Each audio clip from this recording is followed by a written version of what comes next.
I snuck in there, Dave. I was going through the notes. We have notes for these things. Yeah, sometimes we do like to kind of have a little bit of practice. A little bit of practice. Let's just check if we're live. Almost like It's weird we here used to, today. Dave. It is weird. Yeah, we're live. Nice. We're in. Yeah, I hope all is well. Let's wait for people to join in. Who's going to be first? It's nice to be back, Dave. I know. Anthony Christensen. Hello, Yetis and Everdraggers. Hope everyone had a nice weekend. Wow, Dave, you on like 1.5 speed or something? That's really fun. That's the way I normally talk. Anyway, welcome to today's Tuesday Tuning with David and Andy. How are you going, everybody? Hey, Anthony, how's it going? I'm going to go at normal speed. Dave can go at 2 times. I can't maintain that. Mate, that's going to be a while. But yeah, let us know who's on the live. Be good to know who's joined us this week. Yeah, I heard you had some other Yetis last week, which was great. Yeah. But now the professionals are. No, it's yeah. Oh, here we go. Zach's on the live. Here we go. You're not Zach and Rosie. No, it looked like they did a fine job. So yeah, great. So you can get to know the rest of the team. Yeah. The rest of the Yetis behind the scenes, and also meet some of the new ones as well. Well, relatively new. They've been here for a while, but it's taken us a while to coax some onto the live, isn't it? But yeah, hope you had a good time. Anyway, yeah, who we got then? So we got Sophie. How you doing, Sophie? Long time no see. I know, it's been ages, right? We got Darren, Terry, we got Andrew. Sophie's always travelling, isn't she? She's probably travelling now. Where are you two now, Sophie? Let us know. What exotic location are you at? Excuse me. Who we got? We got Alan. Alan, how are you doing? Namaste, mate. I hope all is well. Jerome, and of course, Bri. It'd have to be Bri coming all the way from Springlands Hotel. Congratulations on the summit, Bri. Via the summit. I hear Anthony's throwing some shade there. Last week was a bit better on the eyes, apparently. harsh words. Mate, it's you know, we can't all be attractive, but we try. I've gone like I know I look rough today because I started with a cap on, but it got too hot, so I'm taking the cap off. Mate, do you remember one of our first episodes and I said you had Disney Prince hair? And that's what this is today. No, today is not that day. Yeah, today is dragged through our heads backwards. And I'm sorry, I started wearing a head torch. It's not that we're expecting the lights to go off. It's just that today we're going to talk all about lights and lumens and everything. We haven't actually done one. I think what are we up to? Almost 150 episodes, and we haven't actually talked really about head torches. But it's not just going to be about head torches. There's other stuff too. Yeah, can I talk about one other thing right now? Okay. I'm going to take that off. I need the remote for the fan. That's fine. It should be somewhere around there, Dave. Yeah, okay. You'll be seeing a little control. You just fill the time out there. You fill the time. But yeah, Bri, fantastic. Love the summit pictures. I hope all is well.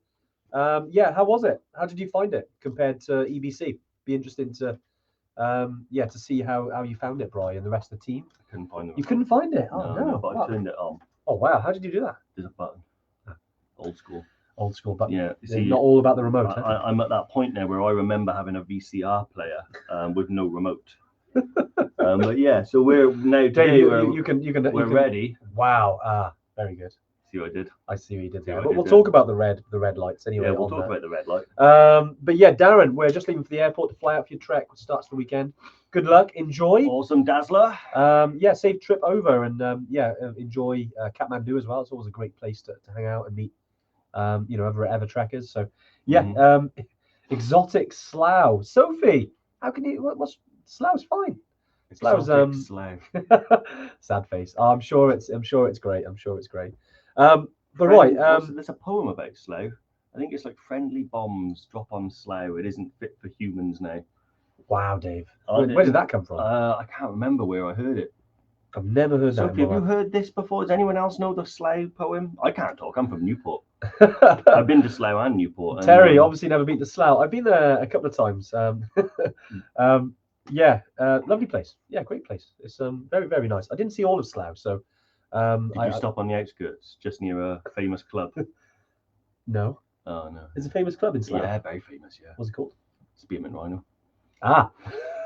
Well, clearly you've been there. Yeah, I've been. I think that was that's the thing Slough is most famous for, isn't it? Right. And The Office. Andrew's given us if you can talk about a head torch for 1 hour, you should be in the House of Lords.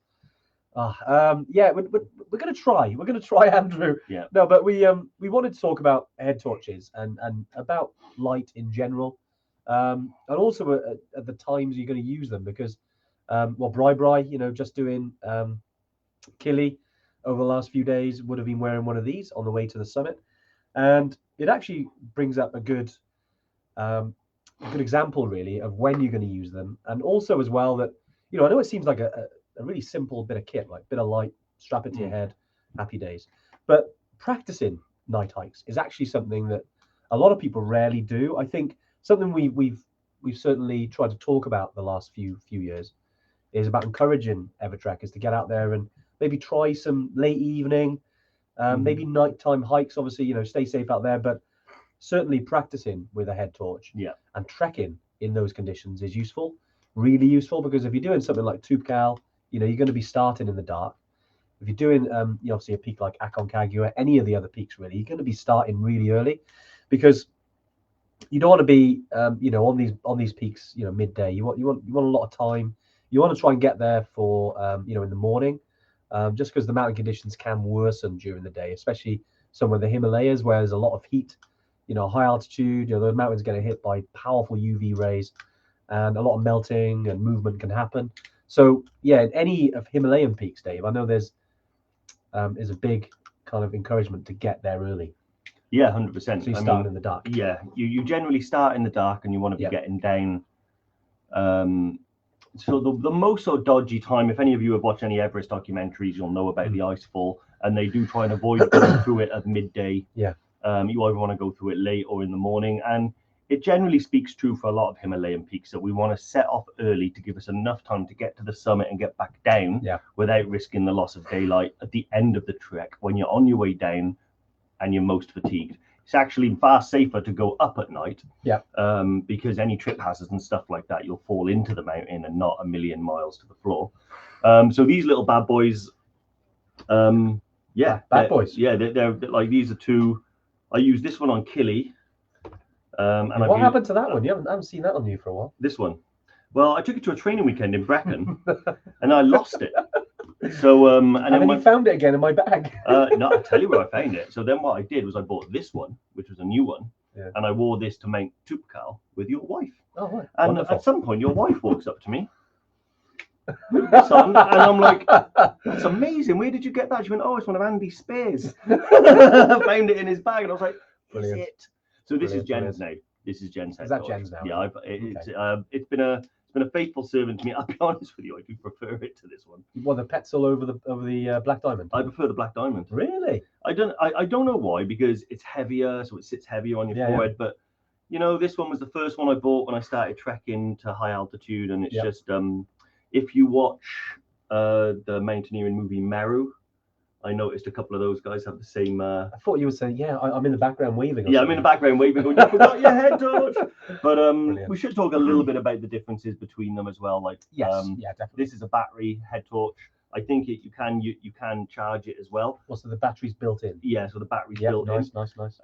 They are better. I prefer them. But also in the back of it, look. So I've taken the pack out and just put the batteries in. Okay. The reason why I tend to do that versatile is because with this one as well, I've actually left that in just so I can show you. But that can be replaced with 3 AAAs. Like these? 3 AAAs? These aren't. What am I doing? Let me open it properly. These are AAAs. This one isn't rechargeable. I kind of do prefer those rechargeable ones, if I'm honest. I prefer them because for me, you get more bang for your buck. Now, the reason why is I'll always carry batteries anyway. Yeah. Like if this is rechargeable and it goes on the mountain, then you're doomed without batteries. So I always take batteries anyway. But if you take a battery head torch, you're gonna have batteries. If you have this, you've got the battery pack and the batteries, so you get a lot longer of life. Yeah, I like it. And one thing I did notice as well is that the amount of range you get on these does vary massively. Yes. So mine started blinking a lot earlier than I expected on Toubkal because it was so cold.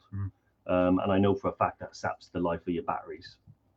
Nice. But yeah, so it is something to consider, always having spares and stuff like that. In fact, we had to put spares in this one for Jen. Oh, really? But as soon as we started, it started blinking. Yeah. So even though we thought we put fresh batteries in, so yeah. Thing is, I suppose one thing to think about as well, if these are on your head and you are hiking in the dark in the night, it's cold and it saps the energy. And they're not great insulators, these, are they? I know they're built with decent materials, but yeah, definitely take them on any trip that you do. Because Pratesh mentions a really good question. Will we need a head torch for EBC? Will we be hiking in the dark all night? So one thing I've really learned from any kind of mountain trainer, anything like back in January, we won a winter skills course in Scotland, and I was chatting to our mountain guide Steve, as you do, and we were chatting about it, and he thinks any hike that you do, anytime, any trek, any climb, always carry a head torch, because you never know. And I know obviously all of our trips are guided, and this kind of thing rarely happens, but you never know when you'll need it. No. I don't. Not particularly heavy. It's nice to have in your pack, and his way of explaining it, I think, was that it's kind of if things do happen, or there's something that occurs and it does become dark, even though you didn't plan to hike in the dark, it's better to have it and not need it than need it and not have it, as you say. Like a condom. Wow. Or a handgun. We're only 11 minutes in, and you brought that in. Yeah. But wow. Yeah, no, Andy raises a very good point. So we do get the reason why we decided to do a live on these little things, even though we thought an hour on head torches is because we did think that, yeah, but we thought we'd do it. Give it a go. We really stick on one subject for an hour, so we thought fine, we'll do it. We did a live on socks once, so which is you definitely need them. Any questions? but yeah, Andy raises a good point, which is this weighs nothing. It takes up zero space in your bag. There's no reason not to just keep it in your bag, throw in a few spare batteries in the pocket, and then just forget about it. Yeah, that's what I always do. So in my rucksack, this was taken out of my hiking bag this morning. It'll go back in there, and I've got a pack of batteries I got from B&M. Throw them in there as well. Nice. And that way, Andy's right. Like, I've got an example which I wasn't on, but I know you were, which was when you went and did the Lara Gru. Yeah, that's winter trek in Lara Gru, and good example. I spoke to you in the morning, and I was like, "How long do you reckon you'll be on?" And I think I got 5-6 hours. 11 hours was the plan. 11 hours was it? Yeah. So, but that would have still got you back. Close daylight. to dark. Yeah, close. And I think it was about 9 o'clock in the evening where I thought, "Brilliant, I've inherited the company here." And like I was like, the thought did occur to me, like, at what point do I call Mountain Rescue and let him know that he hasn't contacted me? And then lucky enough you did, and it turned out to just be an like Lara Gruler. Yeah. But having something like this, in the low light. Yeah, you got to have it. Yeah, myself, and that wasn't a trip or anything. That was just me and a good friend, James, just hiking the Lara Gru. Highly recommend it, by the way. Although don't do it in 17 hours. Do it in less. You can split over 2 days actually. Highly recommend that. There's a cool bothy halfway along. We wanted to do it in 1 day. Unfortunately, it was really, really nuts conditions, winter conditions, late November. Highly recommend it. But yeah, it's a good example because we didn't plan to be in the dark, but situations arise, and we needed it. But also as well, I mean, Pratesh, you asked about EBC. Certainly, if you're thinking about doing Kalapatar, that does start an hour or two in the dark, and you can watch the sunrise over Everest. So yeah, you'd be needing it then. Yes, on all of our equipment lists, we make sure these are on there. They should be on there anyway. Going to toilet. Honestly, good shout. Yeah, pretty much every single night, put this on and use it to go to the toilet, just because it's just so easy, and you don't want to risk like carrying your phone and using the light from your phone and dropping it in a toilet in Gorakshep, because that is where the phone will remain for the rest of its natural life. Daniela, hey, thanks for sending me. Oh, awesome. Yeah, no, happy to have it. I think Daniela's the one. She sent me in an email that made me laugh. Oh, really? So I awarded her with a buff. Nice. So, right, that's a challenge for everyone now. Can you make Dave laugh with your emails? Yeah. They'll all be sending emails there. Yeah, well, I like it. I dare everyone. That'd be funny. I like it because, Dave's emails like... Yeah, exactly. Yeah, I'll be in tomorrow like, oh, my God. Yeah. It's a good point. Alan makes a really good point. There are things that happen during the night, especially if you're maybe having a tough night. Altitude can suck sometimes, and every now and again you won't have a good night's sleep. Yeah. So sometimes you get a nap, or you like you said, go to the toilet, or just go for a walk. And there aren't always you don't know where the lights are. Sometimes it's good to have, and you don't want to wake everyone up, right? So you can use your head torch. I'll tell you one thing. Talk about torches. I really like the new Garmin that has the torch the on new one. Yeah, you want to switch it on now? That's pretty good. See that? It's actually pretty bright. It is bright. It reminds me of the Goonies. You know, with Data when he's got those flip-up lights. Who got I forgot his full name. Ki Young-wan, I think his name is. Yeah. He won the Oscar the other night, and which was quite nice to see him win one. But yeah, he had those two lights that come down. I'm thinking this would be great for that.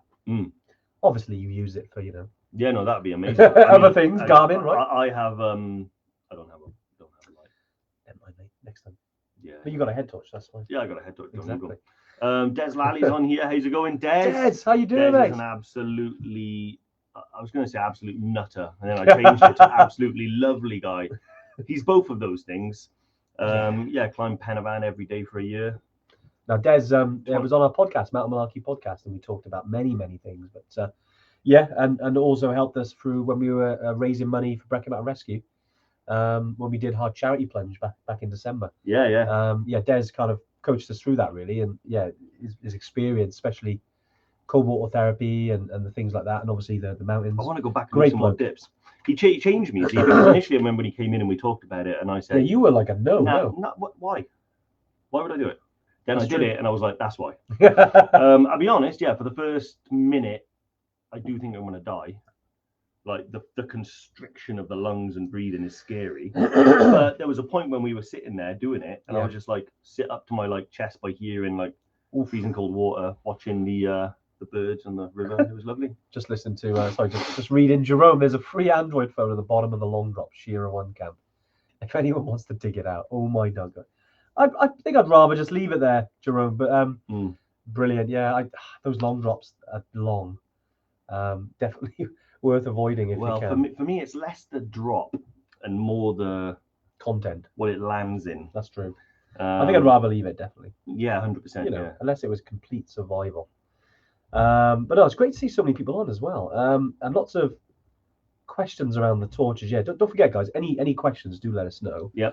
I think one of the ones I think actually Jerome put in, which is really interesting, and I think worth thinking about, because I know we're talking about Petzl Black Diamond, but Jerome, you have put head torches, expensive brands versus the cheap and cheerful. I got two of mine from Tesco. They work just fine. Thoughts? Yeah, I think we're not gear snobs by any part of the imagination. If a torch works, it works. I think there's always different features, maybe longevity with batteries. Generally, you won't need them for that long, so you don't need an all singing and dancing one. But that being said, if you've got the budget and you want to spend sort of 30, 40, 50, 60 pounds on it, go for it. You can get them for less than 20 pounds. Yeah, well, I think this one was 25. Really? And this one I think was about 35. I only bought this one because I thought I lost this one. But the only reason I buy these, I tend to go for mid-range. You can spend 80, 100 pound on a head torch, and that's a bit mad. Yeah. But the reason why is just because of how long they last. I bought cheaper ones before, and they do work just as well, but just not. Like this one I bought in 2016, and it still works. When's that time it turned on? There you are. Look at that. Perfect. It sounds like you need to use it more, Dave. Yeah, exactly. Then there's this one. One thing talking about lights as well. Excuse me. And we were mentioning going to the toilet because there's a couple of uses for the red light. So Andy will go into a more techie use, but my use is that's a very soft light. Yeah. And when you wake up in the night, so for instance, if you're doing Tupcal, it's flashing red. Is it flashing red? Yeah. Well, if you do Tupcal in the night and there could be 15, 20 of you staying in one room and you want to get up to go to the toilet, you can use the red light because it's way less intense and won't wake anybody up. But there's also a techie use for it as well, right? Well, yeah, there's a couple of things. Yeah, I mean, one, you got the flashing red light, so that's good if someone's trying to see you from a distance. Yeah. Red light is kind of quite, you can see it quite far away. But actually, from any photographers, nighttime photographers, videographers out there who are doing things and editing afterwards, it's a lot easier to edit red light than it is white light. So yeah, a lot of a couple of years ago now, last year, I was on a photography trip in Iceland, and the guys there, when they were taking the nighttime photography, they were always using the red light because it didn't affect the shots that they were taking, but they could still see what they were doing. And it was really interesting. And I asked, like, why is that, guys? And they talked about these, you know, that they can edit the the red light out. And also as well, if someone's behind you taking a photo of, you know, obviously the landscape or whatever's there, they can, you know, it won't come up on their shot, or you can edit it out. It's pretty interesting. I'm sure there's many different ways to use the red. But yeah, obviously, you know, when it comes into trekking or hiking, you won't really be using the red. You'll be using the white light. Yeah. You know, as you're summiting or as you're climbing. Yeah. Yeah, it's really interesting though. Yeah, because you know, loads of them have got different. Like this is the Petzl Tika, which is probably the most common Petzl that you'll see out there. I think it's between £20 and £30. But then they've got the other ones, which are like helicopter lights. You know, they're probably about £100, and you don't really need those unless you're going on a, you know, Everest expedition. You know, you're climbing Aconcagua. You need a really top, you know, essentially a light that can save your life. Yeah. You know, you'll need it. But for us, the trekkers, you know, go into extreme altitude, but not the death zone. These will do just fine as long as they're fully charged or you have spare batteries. Yep, exactly. This is a Petzl Actic Core. Nice. Got so that's like the one up from that then. Potentially, yeah. I got it from Go Outdoors. Ooh. It was the only one they had. Not Cotswold? Well, I went into Cotswold and they didn't have one there. Oh wow, really? Yeah, 100%. They had some more expensive ones, listening. even with the discount. Yeah. A little bit more than I wanted to spend. Okay. So then I went online and I got this one from Cotswold. Nice. I got that one 6 years ago, lasted well. Exactly, still going strong. My Jezza, how you doing? My old faithful night searcher will be coming with me 23 years. Yeah.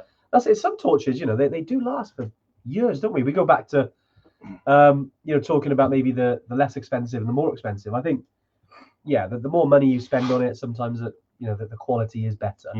But that being said, if you've got a torch and you can see, you can strap it around your head and you can continue going, it works. Yeah, any torch is better than no torch. My only experience is that the cheaper ones tend to not last as well and not perhaps be built as well. Okay. For instance, this one is really good because it's got like quite a strong like rubber bit around here. Nice. So if you drop it and it hits a rock or something, it'll work perfectly fine. And this one's so light, there's basically nothing to damage. But yeah, no, really interesting. It is, isn't it? One thing to talk about old night hiking as well is we touched on it earlier that I do think it is important to do a lot of night hike practicing if you're going to be doing something like Kilimanjaro, a Himalayan peak, even Tupkal, to be fair, because you're going to be setting off in the dark early in the morning. Yeah. It's by doing some sort of night hikes and getting used to using the head torch, because it is a different experience. You know, you can't see a lot beyond the little cone of light that comes out, so you need to be quite on it with your nav. And it, you know, if it's really cold, every time you breathe, you get like a thing of like air that comes out and is like caught in the torchlight and stuff. Yeah. So visibility is kind of tricky with one. Another thing to consider as well is how long your torch will actually last. Yeah. You don't really want to be setting off on a long night hike and wondering like the high setting on this, like, does it last 2 hours or 5? That's a good shout. Yeah. You know, so knowing how long it lasts is important. Yeah, and you should always have a backup as well, by spare batteries and things like that. But at the same time, knowing how long these things kind of generally last is a good idea. I remember I first started doing that when I was working night shifts when I worked on the railway doing construction. Yeah. And I bought a really nice head torch, an LED Lensa battery head torch. Right. And I quickly learned that if I had it on its like highest setting, it wouldn't last the whole shift. And it's the same when you're hiking as well. Love it. Well, I think one thing you said there as well, and this is for anything, is that actually if you are practicing or doing something, if you can mimic what you're going to do, you know, a lot of people, and we do get some questions. I see some questions in the group about specifics, and people are saying, you know, what sort of training do I need to do for specific trips? You know, we always go back to, you know, which trip you're doing. So if you're doing EBC, it's primarily walking. So get out there and do as much walking as you can. You know, on mixed terrain, on you know, as much as you can. And I think it comes with this as well. Like you said, there's certain trips where you're going to be hiking in the dark. So practice that as well. It's what you be doing. And I think the more you become comfortable with something, the less you've got to think about it at that time. And in last month's newsletter. I hope you're enjoying the newsletter, by the way. I know Zach's been working hard on that over the last couple of months. But in last months, I wrote about comfort zone and about how expanding that is sometimes better than, expanding your range of capability can be better sometimes than going into the, outside your comfort zone in the red and the amber zone. Yeah. If you stay in green, but expand that green by learning new skills, by getting more experience in situations you haven't been on. It goes the same with this. I know they're just head torches, but if you're used to hiking in the dark and you haven't got to think about certain things because you've done it so many times, one less thing to think about. You can enjoy yourself. You haven't got to worry about certain things because you've done it before. And I think that goes the same with this. Yeah, no, because more experience is better. 100%, I agree. And I think, although it is just a little piece of tiny equipment, what we're really talking about here is sort of how to keep yourself, like, because Jerome has made a very good point there. I'll just interject myself. Yeah. Night hiking is a whole different ball game. Yeah. It can be quite disorientating and isolating. You need to have a tough mindset and not have to worry about battery life in your head torch, etc. Yeah. That's exactly why we want to talk about these. One, to make sure, okay, so we've reminded you now, you do need one. Mm-hmm. Have it on every single trip you go to, even if you're only going out in the day, because you never know when this might be handy. And the other thing is, like, it'll force you to start thinking about night hiking, night trekking, what it's going to be like to climb Kilimanjaro at night, because it is a 6-hour hike to the summit, pretty much all in darkness, and it's it can be quite sort of intimidating to a degree for a lot of people. Don't like night hiking. Yeah, especially from a nav perspective, because it's it can be easy to navigate in daylight. When you're looking, you're seeing familiar points of reference. But once those points of reference disappear, it's like when if you're in a whiteout. Yeah. You need to know what you're doing, where you're going, have the confidence to be able to navigate yourself in and out of those situations. So it certainly brings these things to the fore around, okay, you're in the dark. If you're good at navigation and you know how to get yourself out of a situation, it's going to, again, give you more confidence. Yeah. Just from practice. So definitely, if any of you are out night hiking over the next couple of months, definitely let us know how you get on and how it goes for you. But enjoy. Definitely, it's going to be good experience for you. Yeah. Before getting out there. Chris, are there electrolytes in the tea but bedrooms? I take it the tea house bedrooms. we knew what you said, Chris. We do.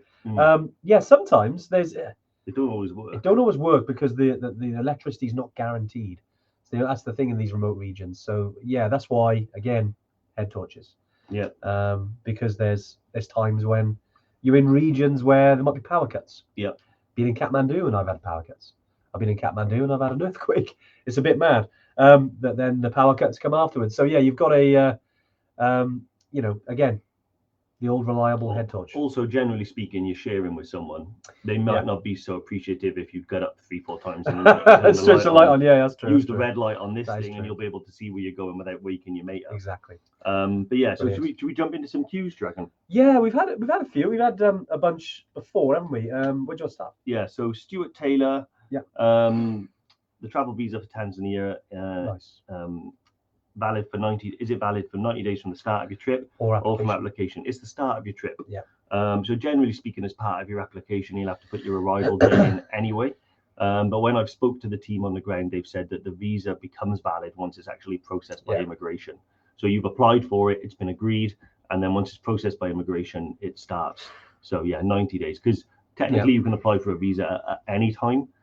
So it only makes sense for it to become valid from the day of your arrival. Yeah, and I think just to add on that as well, because I was having a little read, because this can change anytime. I was having a little read beforehand around the visa situation in Tanzania, and it's certainly if you're looking for a multi-trip visa, some people do that beforehand, and you can have obviously 90 days, and then it's from the date you enter the country. But actually, looking at the multi-day visa, it's actually, if you want to go more than once in a year, you can do. But 90 days is generally from the day you arrive. I know other people and some other trekkers actually do it when they arrive, which is a slower process. Just to put that out there, is a lot easier to get done before you arrive. I've been to Tanzania many times, and having done it before and after, it's definitely quicker get it before. It's the same as Nepal, same as a lot of countries. I mean, there are specifics you have to have visa and certain things are done before. As an example, somewhere like Pakistan, the K2 base camp, there's things that have to happen before you go there. But for any other country, sometimes you can get it when you arrive. They might not be for that long. But yeah, very, very good question. Yeah. Nice, Stu. Awesome. Let's have a quick look now. So Terry. Hey guys, booked on the Killy trip. Yeah. Booked on the Killy trip for my best mate, and he going August 24th. Looking for some advice on hard shell jackets and a sleeping bag. Also recommend a day pack. It's your question come through then. I lost it. A day pack and size, please. Loads on there. Yeah. So with regards to a hard shell jacket, honestly, there's so many to kind of choose from. When I did Kilimanjaro, we had the Rab Firewall, which is a Gore-Tex jacket. Yeah. I've also had a Montaigne one, which was a Gore-Tex Pro jacket. You've had a Berghaus. So yeah, there's many good. There's many to go for. So essentially, the idea is that you can spend £600 on a Gore-Tex jacket, which is for most people unnecessary. Most people look to spend between 150 and 200, say, on a decent jacket. And my best advice would be to stick to the big name brands like Mountain Equipment, Rab, Berghaus, Arc'teryx, and then get the best one you can afford in their range. And don't forget that you have a discount if you book on with Cosmo Bay Doors. Now, sleeping bag, I use the Rab Ascent 700. Andy uses it as well. That bag, I think, is a perfect middle ground between, one that's good in cooler and warmer temperatures. Start there, and again, find the best one you can get. I always say it's better to have it a little bit warm than a little bit too cold. Yeah. So, if you're choosing between two, generally go for the one that'll keep you warmer. And I recommend a pack and size. So pack size, 25, 30 liters is perfect. Osprey, you can't go wrong with Osprey. Low Alpine, although I think they're Rab now. Berghaus. Again, those big name brands. Osprey. Camelback even. But I would say Osprey. Yeah, I use Osprey. Andy uses Osprey. Everyone I know uses Osprey. I know we're very. It's one of those kind of brands that very, very popular in the hiking and trekking world, right? But yeah, some good questions. I think one thing, Terry, as well, there's we've done lives and things on those specific items. Like there's one around jackets specifically. So we discussed loads of different types of jackets. And there's also one about bags and sleep bags. There's lots of lives there, but definitely have a look.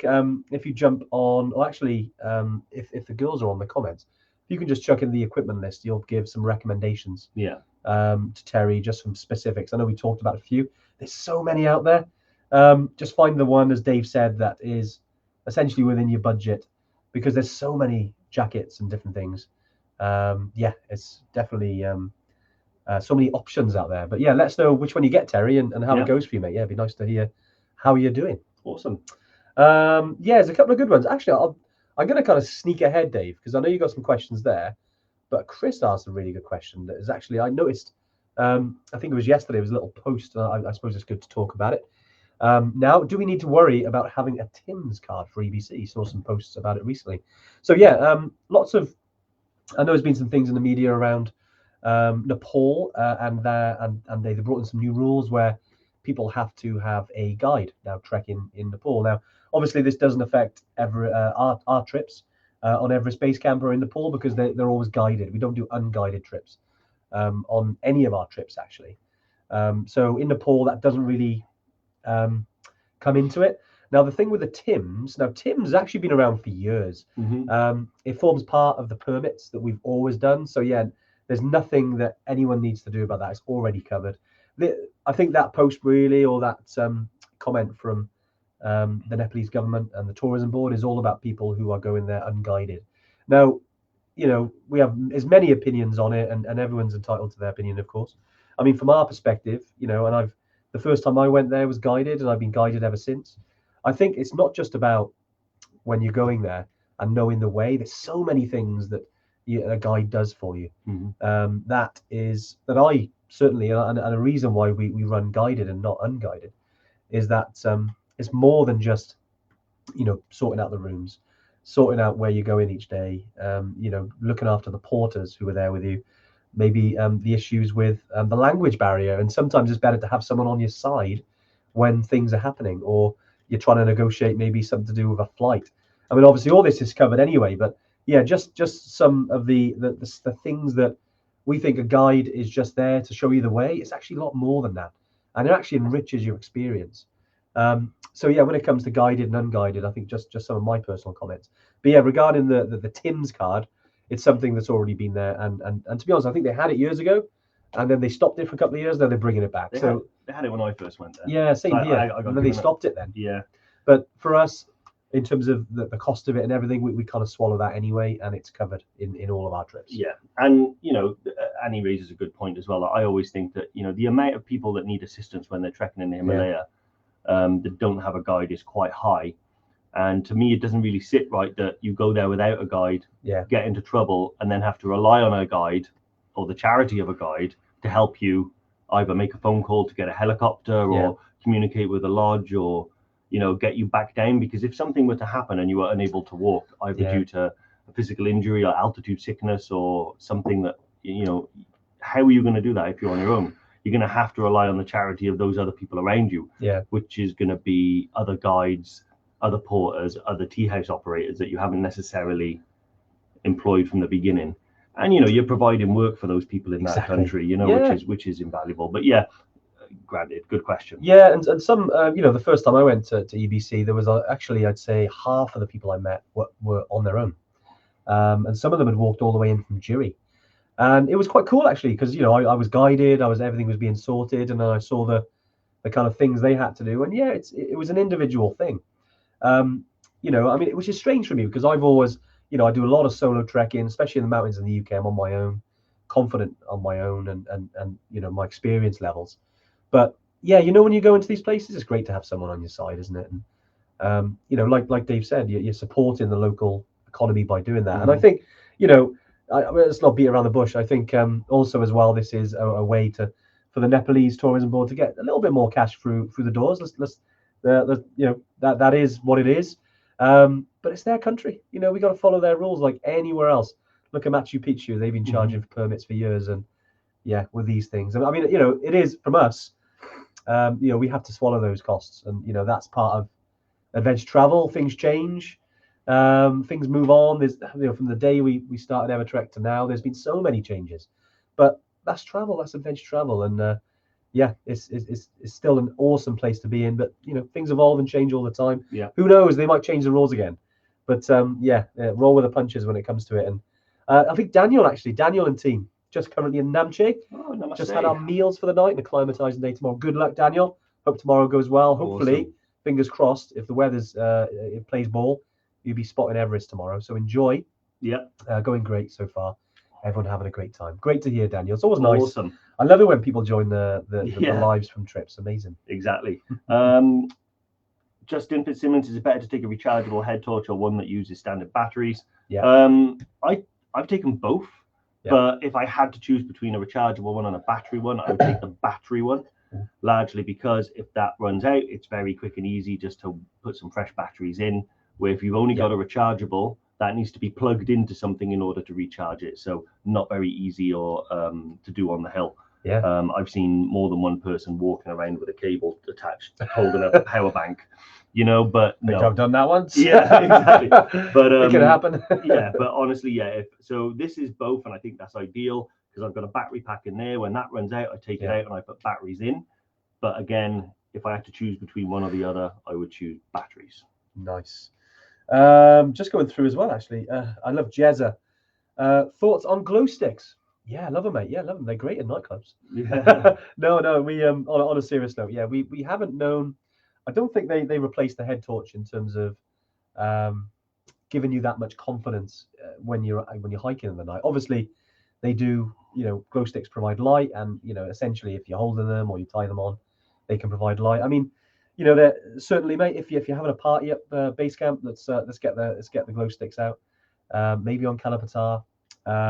Be quite cool actually to do some photography stuff with the glow sticks. I definitely think that when you get back down to Lukla, and you have the party before you fly back, have a bit of a celebration. I think it's better doing it that night, definitely. I suppose if you fell in a crevasse as well, they'd be kind of handy to lay out so you've got a bit of light. Yeah, I mean, we not that we plan for these things. But they, yeah, it's quite cool, mate. If you got them, great. It'd be interesting to see some pics with some glow sticks. Yeah. Yeah. Philip Rogers has said, are the Brecon Beacons training weekends based in Talabont on Usk? Just wanted to have an idea, as I may spend a few days up there either side of the Evertrek training weekend in August, which I plan to sign up to. Why is it always me that when I get a question through? It's all good. Oh, right. So you're an old Wilsonian up there. So we're close to Talabont. We normally are based in Langorse, which I think is about a 5-10 minute drive to Talabont. So you're going to be in that neck of the woods. It won't matter at all. So it's not too far, is it? And yeah, because we stay near Langorse, not a million miles away. And Talabont on Usk is beautiful, isn't it? We did stay there once. And we do try it out. Yeah, it's literally 5 minutes from Langorse. It's not far at all. So you'll be in that neck of the woods. So if you wanted to have a day either side, perfect. Yeah. Sophie, glowing trekking poles would be cool. Now that's an idea, Sophie. Yeah. Imagine going to a rave or something with glowing trekking poles. That would be really cool. Yeah. Brilliant. Protections, was that black diamond head torch?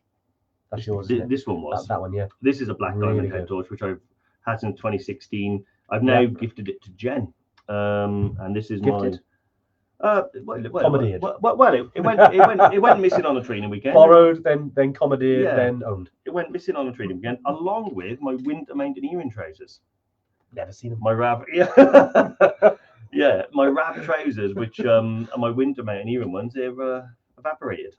I am gutted about those. But it happens. Yeah, this is you got to keep an eye on those things. Well, that's one thing when we're talking about equipment. I may as well give you all the advice to make sure you keep hold of it, because when I went in Toopcal, I lost my Rav. Yeah, that was a shame, right? Maybe someone picked it up accidentally. I think it was picked up accidentally. And they're going to be walking around now. You're going to maybe see someone wearing Evertrek. Yeah. That's happened a few times over the years, right? Yeah. Well, twice to you. Yeah, but but that's that's a separate story. That wasn't in Toopcal, though, right? That wasn't. So just keep an eye on your stuff like that, because if there is 15, 20 people all in a room, tired, packing their stuff, obviously there's a chance someone nicked it. I didn't think that would be the case, but most likely is that someone just picked it up without thinking in the dark, stuffed it in their bag, realized when they got home and thought to themselves, could message Evertrek, it says it on the jacket, or could have a brand new Rav jacket. Exactly, and just be proudly supporting Evertrek, which is great. Right now I don't have waterproof. Oh mate, we need to get some new ones, eh? Whilst we're talking about training weekends, sorry, I'm gonna put this swing back. I've been clicking it. I was going to say that. Yeah, you've been flying around. About the Brecon Beacons training weekend. So yeah, they are on the website. We've got one date ready, obviously to run in August. I think if one of the girls could put the link in the comments. If you book on, I believe it's up until the end of April. You got the early bird pricing, so definitely get yourself involved with that. They do tend to fill up quite quickly as we speed towards the summer. They're great weekends. To anyone who hasn't been on one, I know there's a lot of Evertrekkers I see on here who have. Obviously, myself and Dave will be there.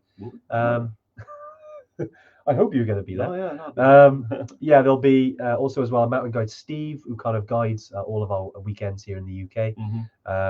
Massive wealth of knowledge. You meet other Evertrekkers. Obviously, you'll be doing some trekking, but you'll also be getting to know the Evertrek world. And it's essentially, think of like Tuesday Tune-In, but in real life, where you can ask questions for the entire weekend whilst hiking, whilst going to a Nepalese restaurant, having some beers, enjoying yourself in the wonderful Brecon Beacon. So yeah, definitely have a look on the link there. The girls just posted it, and it'd be nice to meet you and in person, and definitely do some trekking. And even though it's in August, bring up waterproof. It is Wales, right? It is Wales. Although you're gonna have to get one, Dave. That one we did in summer, my God, I think 37 degrees. Was that July? That was actually in October. No way. Yeah, was that when the news was over? No, sorry, it's the other way around. Yeah, October was wet. In August, it was 37 degrees. Oh, honest to God, news was over, and I remember we did a full training weekend. Head of ops in Nepal. In that, did that. I should have mentioned. News is head of ops in Nepal. He was visiting. We did 2 days of 40-degree hiking, and then he's like, "Fancy doing Bike Park Wales after the hike on Sunday, Dave?" So I was all right, fine. But yeah, it was August. I think that's right, because some of the Yetis were on it. Yeah. So Chris Collins, are the plugs for charging in the bedrooms or only in the communal area? So do you know what? Again, it's lodge by lodge. Yeah. Funny enough, in the lodge we use in Gorikshep, they do have electric blankets. I tend to run a bit hot, so I usually unplug and take an opportunity to charge a power bank. Yeah, make the most of it. But I'd probably say the majority of lodges, you have to pay to charge your stuff in the communal front desk area. But some rooms, some not. It's kind of a lottery really, whether it's been installed, and if it is installed, whether it's working. And it's one of those, I think. Some of the generally the tea houses will charge for charging, but sometimes you can get away with it. Like Dave said, there are opportunities where there's plugs around where you can do it. Bit of a hidden tip. But yeah, if you do find some plug sockets, get charging, or take a power bank. Generally I take a power bank that can last charging your phone for several days. Obviously, if you've got other things to charge, head torches, other things, maybe take an iPad, who knows, maybe you've got camera equipment, GoPros. Unfortunately, no drones in the Everest region. Then you've got other things to charge, so maybe take a couple. But obviously, that is a balance with weight. So there are other ways you can do it. Although I'm sure if you put those power banks in your pocket whilst your bag is getting weighed, I'm sure that wouldn't be a problem. Yeah, awesome. I'm sensing that Lee Wyatt, Brecken, just reminds me of the fan dance. Oh, I reckon he's a military man. Maybe he's probably done the fan dance. I've met a few military men over the years that have had fond memories of the fan dance. Nice. It's either in blistering heat or unbelievable bad weather. Yeah, see, sensed it. Anytime someone mentions the fan dance with some vomit emojis, I always think, they've been forced up and down there a few times. Daniela, Brecken looks cool AF. Yes, they do. They're absolutely kind of very fortunate, really, and privileged to live so close to them. And it's been our training ground since the Breckens. People call it the Breckens. The Breckens. It's called the Brecken Beacons, but it's okay. Come join us, Danielle. Come join us on the training weekend. August, You'll absolutely love it. I promise. Even if it's bad weather, everyone always has a smile on their face. Jezza, I'm climbing Tube Cal in July. Ooh, still need to sort a guide. Oof, yes, you do. Is it still doable with you? Yes, it is. So we run 2 trips to Tube Cal. One of them is a Tube Cal weekender, so it's over a 4-day period. And then we also do an 8-day version. Check out the dates. If one of the girls can put the Tube Cal, one of the Tube Cal trips, even if it's just the weekender, definitely have a look at that. And there'll be dates in July. Off the top of my head, I can't remember what specific dates, but we do group trips. So if you want to join one of our group trips, we'd love to have you there. And it's a great trip. I mean, you've done the Tube Cal trip, that specific one, twice. Yeah, I've done it once. Absolutely awesome trip. Well, 1.8 times. 1.8. That's fine. Yeah, but you've done it twice. I've done it twice. You've summited twice. No, I didn't summit twice. Let me take the there you go. There you go. No, Tube Cal's an amazing trip. I actually might happen to be doing it again during the Christmas break this December. Bet you love it. It's brilliant. Well, it's my life story that I tell a friend I'm going somewhere. My friend says, awesome. Does John want to go there? Well, potentially John and a few other people. Nice. John makes me do everything twice. Do you know what's funny though? He did Killy. He was going to make me do Killy again. Right. And Wow. Well, not make me, but like, you know what it's like. I invite him on the trip. I do. He says I can't go. A year later, he wants to go, and I have to do it again. What you want to plan is that get John on the trip that you go on. It's impossible. Can't be done. He wants to see if I come back first. Wow. So Daniela, Swansea, about an hour from Brecken. Super easy to get to. Come along. No excuse now. Visit family. Visit the 8 Yetis. Have a good hike. Have some Nepalese food. Couple of beers. Bit of a walk. And visit your family in Swansea. There we go. Perfect at all. Stuart, great birthday weekend. Stuart, I remember that was a great weekend. I think we all had a few bevies that night, didn't we? Definitely. Right, what we got? We got about 10 minutes. I think let's start rounding off the light stuff. I mean, just to kind of finish off head torches and things like that. I mean, just to kind of go over it really. All of these things, when it comes to torches, when it comes to equipment like that, definitely get out there and practice with it. The more time you can do that, the better. And when it comes to using them on your trip, they're not like massively technical equipment, are they? But the more time you spend in hiking at night, maybe climbing at night, depending on the trip, the less you'll have to think about. And like Scott, Tube Cal Saturday, can't wait. Good luck. Hope all goes well. We'll be looking at March. I've heard there's some snow up there, so definitely take care. And look forward to seeing the pictures. Definitely get sharing them in the group and on the High Altitude Ever Trekkers page. And also if you post them on Instagram, don't forget to tag us. at Evertrek UK. It'd be great to see those pictures. Yeah. Awesome. Lee Wyatt, what's a good filtered water bottle to buy? I know you guys supply filtered water, but I'd like to get one. I should have one. Unless I've we got about 90 of them in the other room. Yeah, so we Andy, the one time there's not in my office. However, I think that any minute now, one of the Yetis is going to walk in with one of the boxed ones from the other room. Look at this, like as if by all magic. I'm going to do is lean back, and there we go. So yeah, we sell. Penny wants to come and sit down. Hello, girl. You joining the live? Hello, girl. This is Penny. This is Penny the Everdog. Yeah, she's just come back from a walk. Yeah. Is this Penny's first time on the No, she's been on here before, but in the early days. Yeah. She always looks sad. Good. I know, but that's her breed. She's a lurcher. Yeah. She's great. Anyway, so these are the. Sorry, Penny, I might cut you right there. These are the bottles that we sell. They're from Water to Go. Really, really good. I've used them. You've used them. Oh, everywhere. Yeah, everywhere and everywhere. Yeah, they're brilliant. They're good for traveling. They're good for training. They're good for hiking. Yeah. They're good for camping. They're good for your environment. Yeah, contact the office and grab one of these. Yeah, definitely, Lee. If you want them, mate, they're really good. Having used them in many different environments. I mean, they've got about 200 litre kind of threshold on them, but you can buy the additional filters. I mean, you know, in full transparency, that's Water to Go. Great. There are other ones out there. Sawyer makes some great filters as well. There are the Life Straw. This is one we've used, you know, over the years personally. You know, and definitely drop us an email, as Dave said, and we can get one sent out to you, mate. Awesome. Jim Blues, good luck with TubeCal, mate. I know it's just around the corner, isn't it? Yeah, it'd be great to see some pictures, Jim. And I hope life is treating you well, mate. Absolutely. Alison Morgan, good question actually about batteries. Can you carry lithium batteries on the plane? If so, hand luggage or hold? So yeah, all batteries that you carry, the airlines don't like you putting them in the hold. So you've got to carry them on with you. Yeah. Especially through security, ion batteries. Yeah. Power banks, things like that. You've got to take them in your carry-on. Yeah. Just otherwise, just sometimes they there are some issues with them. You know, very, very rare, but they can overheat. So yeah, definitely worth having on you. Yeah. Lee Wyatt, and sorry, I know I'm jumping in here, but it's only because I used this particular product. Power Breathe Classic. Bought one. Have you found they help? Recommended in the online pack I got. Yeah, certainly. So I've personally used one of those actually before the first time I went to high altitude, and because I'm an asthmatic, so I was looking for any potential gain.